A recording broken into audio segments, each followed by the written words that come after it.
Welcome to Week 6, guys.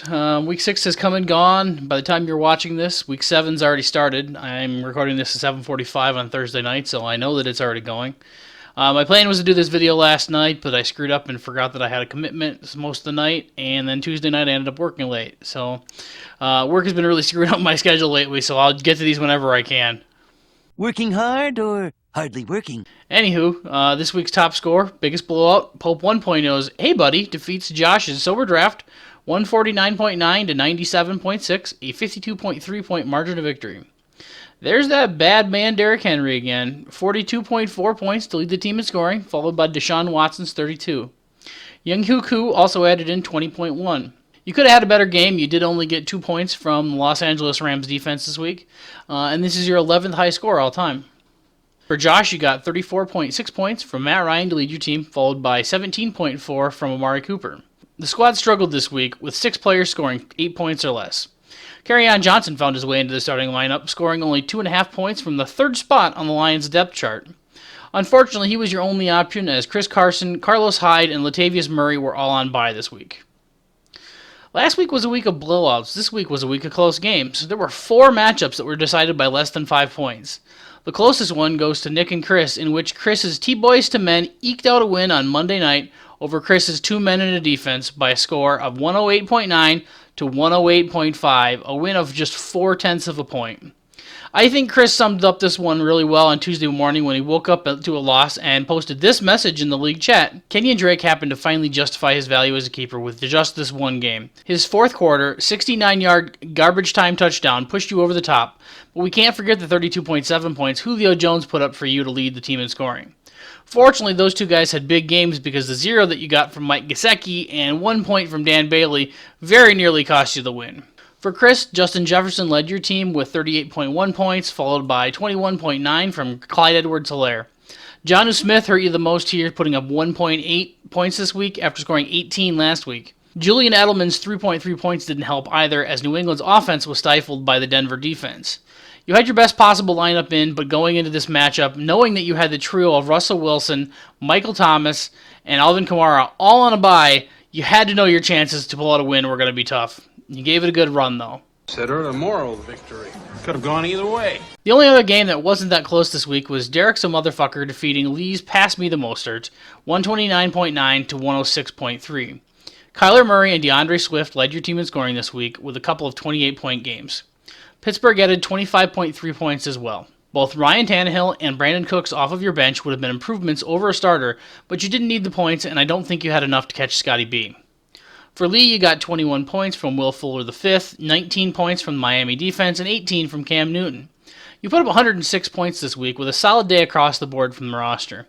Your worst starter was Evan Engram at the tight end position, who still got you 4 points. Derek won the matchup at quarterback, running back, and defense by a big enough margin to offset your 30-point advantage at wide receiver. Lee takes another notch in the wrong column in his matchups versus Derek, now dropping to 3-8 all-time. One of the close games, The Last Dob knocked off Jason's Uratol 116.9 to 113.2. I got 31 points from Lamar Jackson and 20.1 points from A.J. Brown. Opting to run out 2 brand new starters at running back worked out okay for me this week, as Philip Lindsay and Darrell Henderson Jr. combined for 22 points. Eric Ebron sucked again this week, getting only 1.9 points, so I dumped him in favor of Gronk. That'll probably backfire in some way. Karma's a bitch. Oh, good. Apparently the entire Raiders offensive line was sent home on Wednesday after a member of the offensive line was placed on the COVID list. Guess who the Raiders happen to play this weekend? Tampa. Of course. For Jay, you got 28.1 from Tampa Bay's own Ronald Jones II. You also got 20.4 from George Kittle and a trio of 15-ish points games from Chase Claypool, Josh Allen, and Myles Gaskin. T.Y. Hilton continues to struggle to get on the same page as Phil Rivers, putting up only 1.6 points this week on 1 catch. Through 6 games, Hilton only has 20 catches for 242 yards with no touchdowns. Not ideal from a player that you paid $28 for.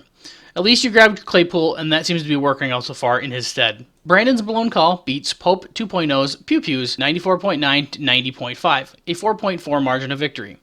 Brandon gets 20.6 from Patrick Mahomes, 19.7 from James Conner, and 15.9 from Calvin Ridley. Speaking of Colts who can't get on the same page as Phil Rivers, Mo Alley Cox struggled to connect with Rivers from the bench this week, as it was announced on Friday that he wasn't going to play versus the Bengals. With Darren Waller on your bye, you had to gamble that the zero wouldn't cost you or that he actually would play. Or you just didn't see that he was going to be out. Either way, you still come down with a win, despite leaving Travis Fulgham 16.5 points on your bench. It would have been nice to get that in from Mike Evans, who only managed one catch versus Green Bay. For Pope 2.0, you got 19 points from Travis Kelce and 4 other double-digit games from Matt Stafford, Joe Mixon, Ryan Suckup, and the Chicago defense. As noted last week, wide receiver was a weakness for you, and with the Chargers on bye, Keenan Allen couldn't help you.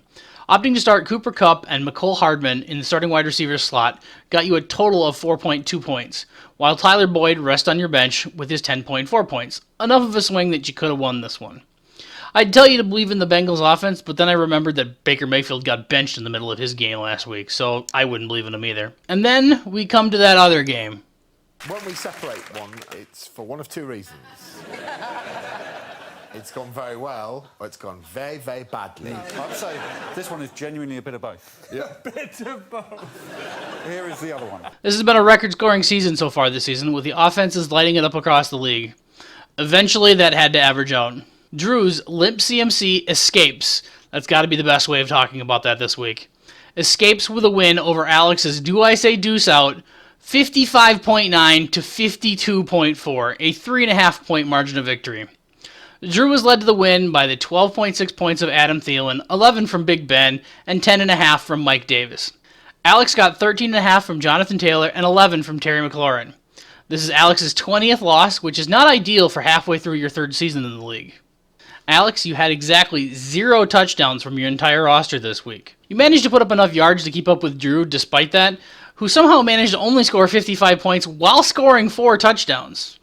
The real big decider in this game was Aaron Rodgers' his 2 picks for a negative of 4 points. With Big Ben's 1 passing touchdown, that 8-point swing was the main decider in this one. I'd like to congratulate you both on your places in the history book.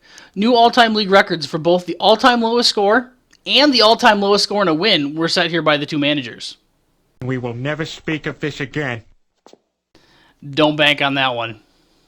It's such a weird year. We're 6 weeks into the season, and there are 6 teams at 4-2 and 3 teams at 3-3. I feel like that literally anyone could win this year because you get into the playoffs and then just hope for a couple big games at the right time. Pick me, pick me, pick me. Spoiler alert.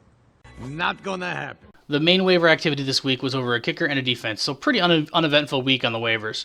Although 4 of you were after Will Lutz, the New Orleans kicker coming off of a bye. He went to Derek for $6. The defense that was hotly contested was Tampa, picked up by Chris. After finished writing my script and before I was going to start recording today, I had read that the Raiders actually ended up putting their entire starting offensive line on the COVID list today. So that will probably be very good for the Tampa defense if they end up playing that game.